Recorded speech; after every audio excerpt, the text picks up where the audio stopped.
What's good YouTube, Ben here, welcome to the next video on the channel. In this one, I'm going to give you my next Steel Path viable build on Warframe. This is going to be for Burston Prime. Let's get into this. Right, so Burston Prime is another weapon that got an Incarnon form, and because of said Incarnon form, it became very, very powerful, very fast. I'm going to go over the Incarnons first, and then I'm going to go over the build. So, Incarnon Evolution 1. Weak point hits charge Incarnon transmutation. Alt fire transmutes. Switching back will expend any remaining charge. Gain auto fire mod and deal radial heat damage. Evolution 2 forceful finality. Increase base damage by plus 42 and plus 5 base multi-shot on final magazine burst. Evolution 3 extended volley. Increase base magazine capacity by 21. And finally, Evolution 4 absolute valor. Increase base critical chance by plus 22%. So, the build itself. We're running Galvanized Chamber for 80% multi-shot and on-kill plus 30% multi-shot for 20 seconds stacks up to 5 times. Galvanized Aptitude for 80% status chance and on-kill plus 40% direct damage per status type affecting the target for 20 seconds stacks up to 2 times. Critical Delay for 200% critical chance and negative 20% fire rate. Vital Sense for 120% critical damage. We've got Hammer Shot for 60% critical damage and 80% status chance. Malignant Force for 60% toxin and 60% status chance. Rime rounds for 6% cold and 6% status chance, and thermite rounds for 60% heat and 60% status chance. And in the arcane slot, we're running primary merciless, rank 5 on kill plus 30% damage for 4 seconds stacks up to 12 times, plus 30% reload speed. If you want to put something in the extra slot, you can. I haven't, but if you wanted to, you could always put something like Vigilante Supplies to help try and enhance the critical hits. You could do it for ammo too, but there's no real reason to since ammo is the thing. You could put Hush if you want it to be silent, or Ammo Drum, I guess, to get ammo maximum, but again, there's no need to.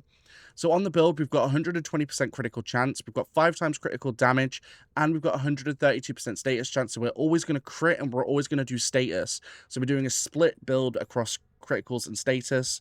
We're running heat to help cut through armor, viral to help cut through health, and then of course in the Incarnon form, it also does radial heat and now radial viral because we've added viral on too. But let's jump into the mission. I'll show you what this thing can do. So as per usual, we're here at Oxmoco in the Void, and I'll quickly explain why we're here. So the Void is one of the latest areas in the game, so you're dealing with the Corrupted, and with the Corrupted, you're dealing with enemies with just health, enemies with health and shields, and enemies with high armor, giving you a more varied example of what your weapon / Warframe can do.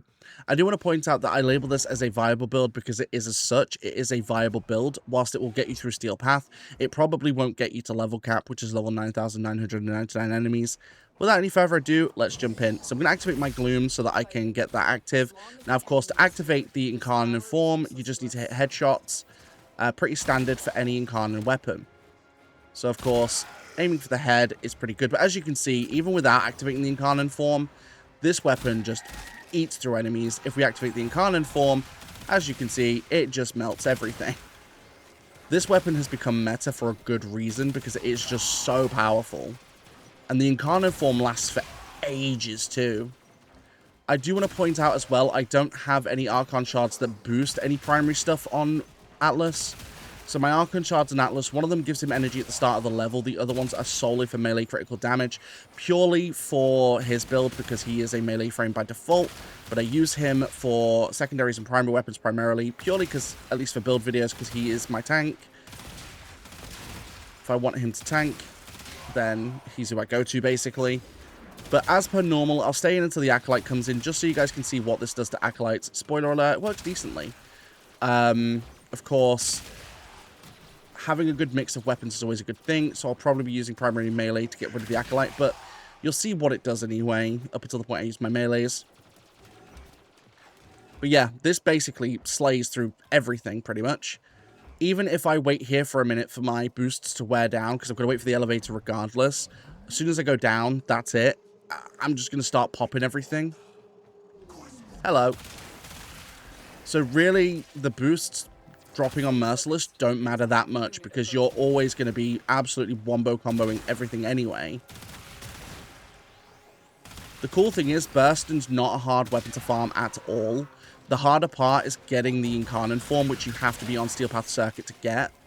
But assuming you have access to Steel Path, which is why you're watching this build, you either already have the weapon in its Incarnon, or you can farm it when it's back in rotation. But I was finally going through some of the weapons I owned because I hadn't put builds on them.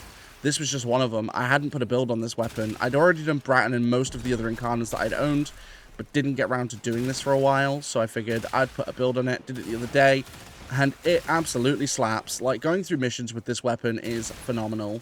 It does damage, it's really easy to use, not to mention building its Incarnon doesn't take too long, and when you are in its Incarnon form, it basically lasts for the mission, because you don't have to use that many shots to take out anything.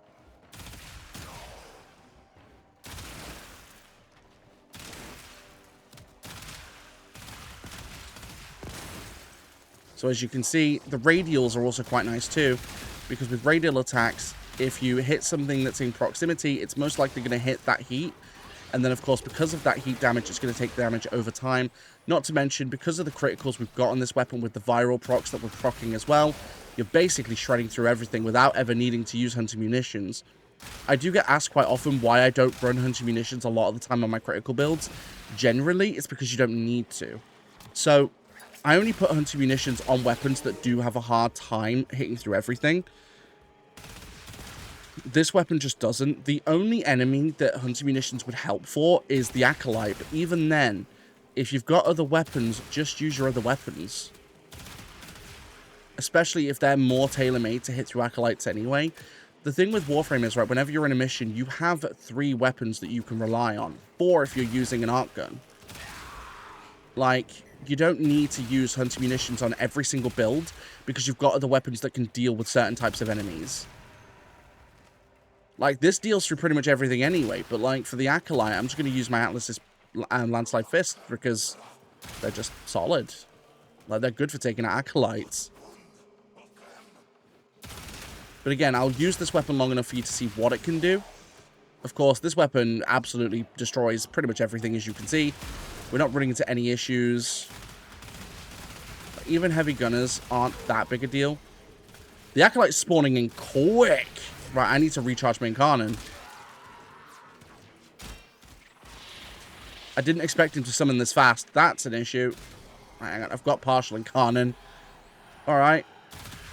So as you can see, we're shredding through pretty darn fast. And he's gone.